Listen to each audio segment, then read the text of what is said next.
चैनपुर की कोठी, साल 1983। बस कंडक्टर ने आवाज दी, चलिए चलिए उतरिए, चैनपुर बस स्टैंड आ गया है। बस स्टॉप पर यात्री बस रात के करीब 1 बजे रुकती है। ये एक छोटा सा बस स्टैंड था जहाँ सवारियों की संख्या बहुत कम थी। ये एक छोटा सा कस्बा था। तभी एक यात्री ने आवाज दी, रुकना भाई, मेरा सामान अभी उतर रहा है। कंडक्टर ने कहा, जल्दी करिए साहब, हमें यहाँ से आगे भी जाना है। सामान उतारने वाला आदमी दिवाकर था। वो फौज से रिटायर हो चुका था और दिवाकर अपने लिए एक ऐसे घर की तलाश में था जहाँ वो अपने परिवार के साथ रह सके।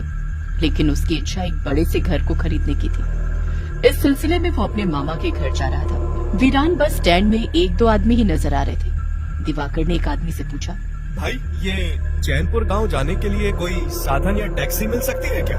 उस आदमी ने कहा, साहब चैनपुर जाने के लिए सवारी आपको सुबह के बाद ही मिलेगी। दिवाकर को वो आदमी थोड़ा अजीब सा लगा। दिवाकर ने मन ही मन सोचा।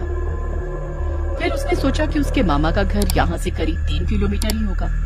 उसने पैदल ही घर की ओर जाने का निश्चय किया और अपना सामान उठाकर अपने मामा के घर जाने के लिए निकल पड़ा। दिवाकर जिस रास्ते पर चल रहा था वो खेतों और आम के बगीचों के बीच से होकर गुजरता था। वो कच्ची पगडंडियों पर बढ़ता जा रहा था। स्याह काली रात में आसमान में तारों की टिमटिमाहट दिवाकर के रास्ते को मुश्किल से ही रोशन कर पा रही थी। आम के घने जंगलों की तरह दिखने वाले बाग में सूखे पत्तों पर पड़ रहे उसके कदमों की आहट दिवाकर के मन में सिहरन पैदा कर रहे थे। धूल भरी राह पर अपनी टॉर्च के उजाले के सहारे वो बढ़ रहा था। उसने अपने मामा के घर की आधी दूरी तय कर ली थी। वो आज से पहले भी इस गांव में कई बार आ चुका था, लेकिन आज की रात वो परिचित गांव बेहद अलग लग रहा था। तभी बगीचे में बिखरी धुंध के बीचों बीच अचानक एक चीख गूंजी थी। ये चीख किसी भी जानवर की आवाज से बिल्कुल अलग थी। दिवाकर ने ऐसी आवाज कभी नहीं सुनी थी। ऐसा लग रहा था मानो कोई औरत हंस भी रही हो और रो भी रही हो। दिवाकर इस चीख को सुनकर बहुत डर चुका था।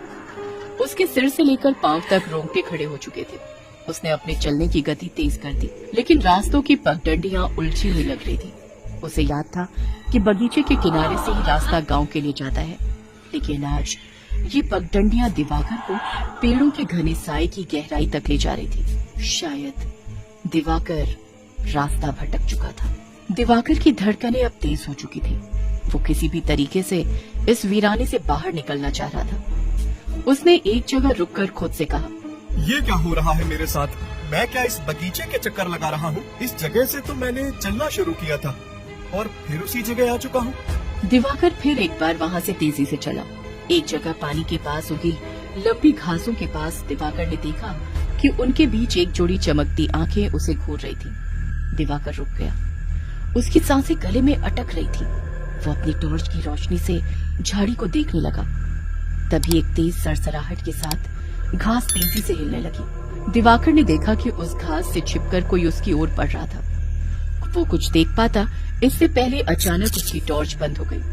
अब दिवाकर के सामने पूरी तरह अंधेरा छा चुका था। तभी उसके सामने एक आकृति उभरी, लंबी और कंकाल के जैसी। दिवाकर अंधेरे में कुछ साफ साफ देख नहीं पा रहा था। ये देखकर दिवाकर बहुत तेज डर गया और अपना सामान लेकर वो दौड़ता हुआ वहाँ से भाग गया। वो बगीचे के घने अंधेरे में भागता ही जा रहा था। उसका दम फूल रहा था।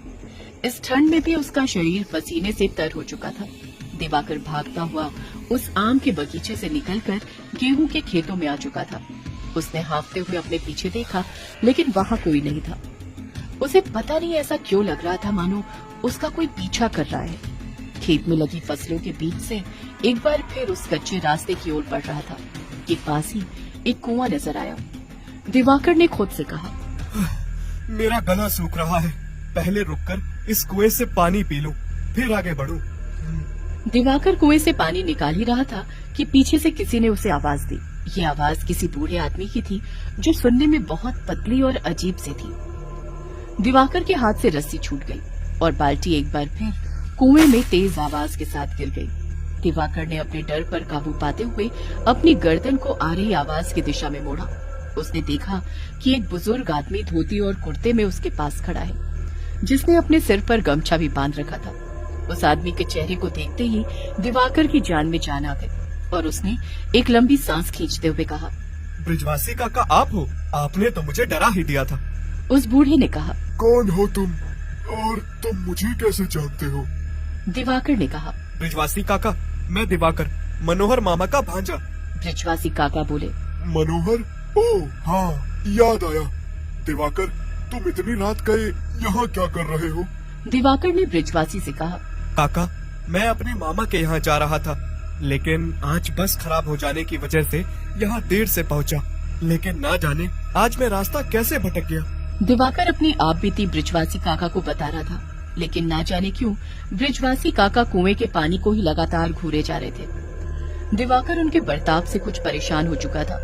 उसने कहा, काका, आप मेरी बात सुन भी रहे हैं या नहीं? ब्रिजवासी काका ने कहा। हाँ बेटा, इस तरह रात में नहीं घूमना चाहिए। चलो जल्दी चलो, मैं तुम्हें छोड़ आता हूँ। दिवाकर को ब्रिजवासी काका के साथ चलने पर थोड़ी राहत महसूस हुई और वो दोनों बातें करते हुए एक बार फिर गांव की ओर बढ़ चले। बातें करते हुए वो खेतों की मेड़ों की पगडंडी में चल रहे थे। दिवाकर अपने सामान के साथ आगे चल रहा था और ब्रिजवासी काका उसके पीछे पीछे चल रहे थे। दिवाकर ने हंसते हुए कहा, काका संभाल कर चलना, मैं तो कहता हूँ कि आप मेरे आगे आगे चलो। ब्रिजवासी काका बोले। बेटा, अभी सफर बहुत लंबा है, इसलिए आराम से चलते रहो। दिवाकर ने कहा। लेकिन काका, गाँव तो पास में ही है ना? दिवाकर की बात का ब्रिजवासी काका ने कोई जवाब नहीं दिया। दिवाकर ने एक बार फिर पूछा, लेकिन इस बार भी उसकी बातों का जवाब मौन नहीं दिया। दिवाकर को जब कोई जवाब नहीं मिला तो उसने पलट कर देखा।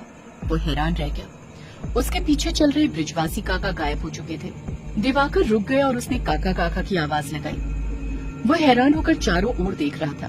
उसकी निगाहें काका को ढूंढ रही थी कि तभी आगे एक बबूल के पेड़ के पास से ब्रिजवासी काका की आवाज आई। अरे बेटा, मैं यहाँ हूँ। तुमने ही तो कहा था कि आप मेरे आगे चलिए, यहाँ आ जाओ। दिवाकर हैरान था कि लाठी के सहारे चलने वाले बूढ़े काका इतनी जल्दी उससे इतनी दूर कैसे निकल सकते हैं। वो उनके पास पहुंचा और वो दोनों एक बार फिर आगे बढ़ चले। चलते चलते काफी देर हो चुकी थी। चिड़ियों की चहचहाहट भी शुरू हो गई थी। आखिरकार वो दोनों मनोहर के घर के बाहर पहुंच चुके थे। दिवाकर ने कहा, काका, अंदर आइए। आप रुक क्यों गए? चाय पीकर चले जाइएगा। ब्रिजवासी काका ने कहा। नहीं, मैं चाय नहीं पीता और अब मेरे जाने का समय भी हो गया है, इसलिए मैं रुक नहीं सकता। मालकिन आज मुझ पर बहुत नाराज होंगी, इसलिए मुझे जाने दो। दिवाकर बोला। जैसी आपकी मर्जी, मैं अभी यहाँ कुछ दिन रुकूंगा, आपसे मिलता रहूंगा। ब्रिजवासी काका ने दिवाकर की बातों का कोई जवाब नहीं दिया और चेहरे पर अजीब सी मुस्कान बिखेरते हुए वो वहाँ से चले गए। दिवाकर ने दरवाजे पर दस्तक दी। मनोहर दिवाकर को देखकर बहुत खुश हुआ। उसके घर वाले भी बाहर आ चुके थे। सभी दिवाकर को देखकर बहुत खुश थे। मनोहर ने कहा, तुम इतनी रात यहाँ कैसे आए? दिवाकर ने सारी बातें अपने मामा मनोहर को बताई। दिवाकर की बातों ने मनोहर और उसके परिवार वालों के चेहरे पर चिंता की लकीरें खींच दी। आखिर ऐसी कौन सी बात थी जिसने मनोहर और उसके परिवार वालों को चिंता में डाल दिया था? आखिर क्या रहस्य था इसके पीछे?